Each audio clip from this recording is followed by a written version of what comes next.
E a Pascom da paróquia de Santa Luzia, neste momento, recebe com muita alegria Dom Zanoni Demetino Castro, arcebispo metropolitano da Arquidiocese de Feira de Santana.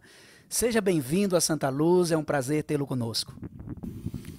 Muito agradecido, Edisvando. E para mim é motivo de alegria, de esperança, muita satisfação de estar aqui, né? Fiquei muito honrado com o convite que me foi feito e para mim é sempre motivo de manifestar a nossa fé, a confirmação da nossa esperança, a nossa comunhão. Uma visita em um dia tão especial, não é? Falando de Santa Luzia, os festejos de Santa Luzia. O que falar de Santa Luzia enquanto exemplo de profissão de fé?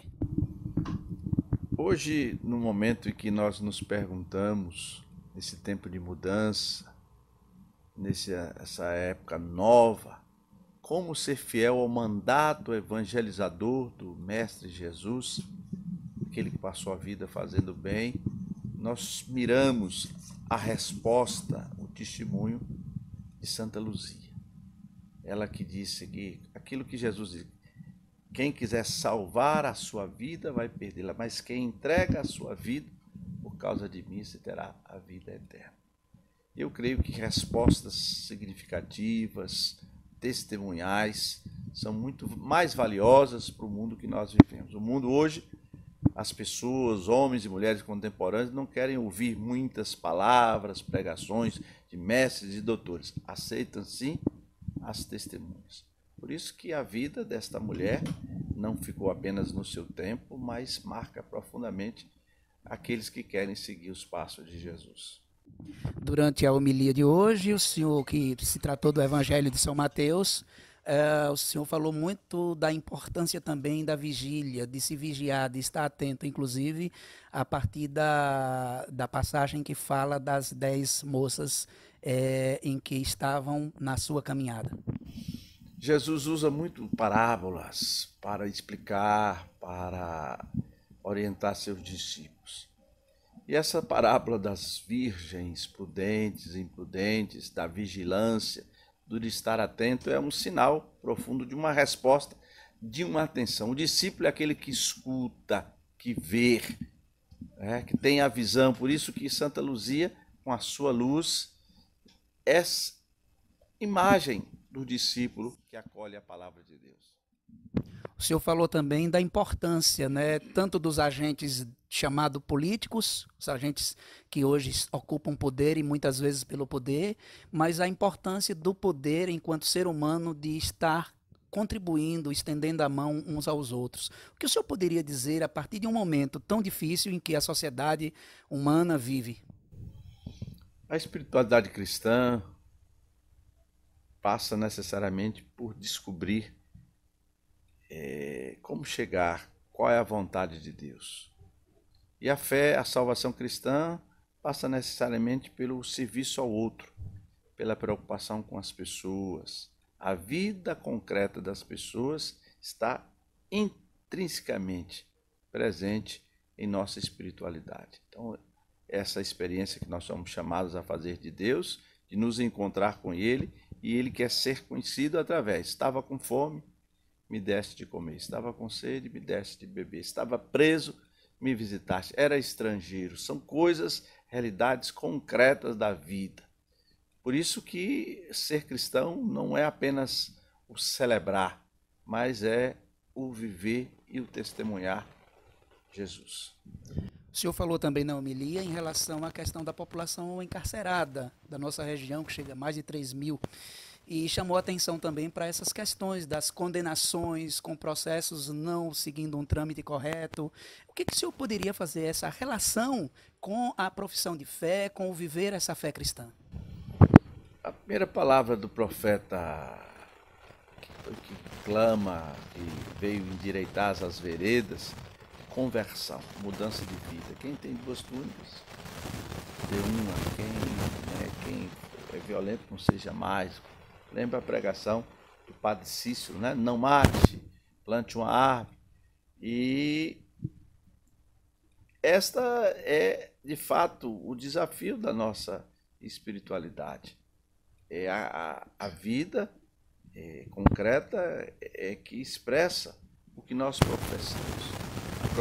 A igreja tem como centro, o ápice da sua vida a Eucaristia, mas não quer dizer que a gente quer a missa toda hora. A missa é uma celebração do mistério da vida, da paixão, da morte e da ressurreição de Jesus. Jesus celebrou uma única vez e essa celebração traz presente cada momento, cada situação, o modo como ele viveu, a maneira como ele se relacionou, a visão de mundo que ele tinha. Isso também é Eucaristia. Arcebispo, para quase que finalizando o nosso bate-papo, nós temos percebido uma ascensão no mundo de vários extremos, falando inclusive politicamente, né? Os ânimos muito acirrados.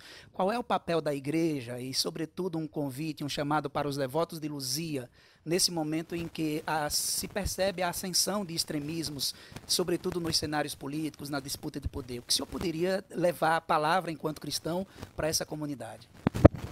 Já dizia os padres da igreja, né? Sobretudo os primeiros padres depois dos apóstolos, que a glória de Deus é a vida, o homem vivo. Então a glória de Deus não são os anjos para lá e para cá, mas a vida humana. E nós vemos, esses dias, foi ontem, nós celebramos o Dia dos Direitos Humanos. Isso está intrinsecamente na fé cristã. E hoje, muitas vezes, a tentação é de fazer do cristianismo coisa, o templo, os ritos, a liturgia. Mas a liturgia sempre é sacramento, aponta para uma realidade maior. Isto é meu corpo, isto é meu sangue. Esta é a palavra de salvação.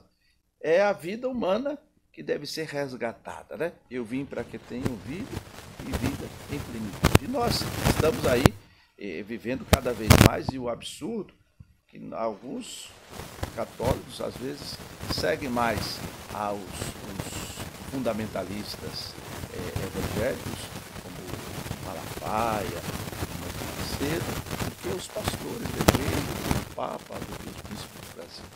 Eu creio que é um momento grave, né, que cresce de maneira assustadora o fascismo, né, de maneira retomada essa despreocupação com as pessoas, essa criminalização, sobretudo, dos movimentos sociais, dos indígenas, dos quilombolas, das minorias, e uma palavra de esperança para o mundo. Eu creio que essa é a proposta do Papa Francisco, quando chama não só os bispos, mas todos os homens e mulheres de boa vontade, para gestar uma nova humanidade. Essa economia, não é, que está aí, mata, extermina, não tem espaço para as pessoas. Então, falamos parodiando Dom Helder, falando do Magnífica, né, o grande profeta, o grande apóstolo do Nordeste, que foi silenciado no regime de ditadura que vivemos nesse país, que não podia aparecer, não tinha redes sociais, então era calado. Mas ele dizia: se eu dou pão aos pobres, me chamam de santo.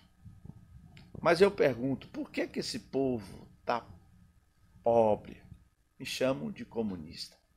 E ele dizia, né, no canto de Maria, Magnífica: ó Maria, mãe de Deus e mãe dos homens, não precisa ir tão longe como no teu hino.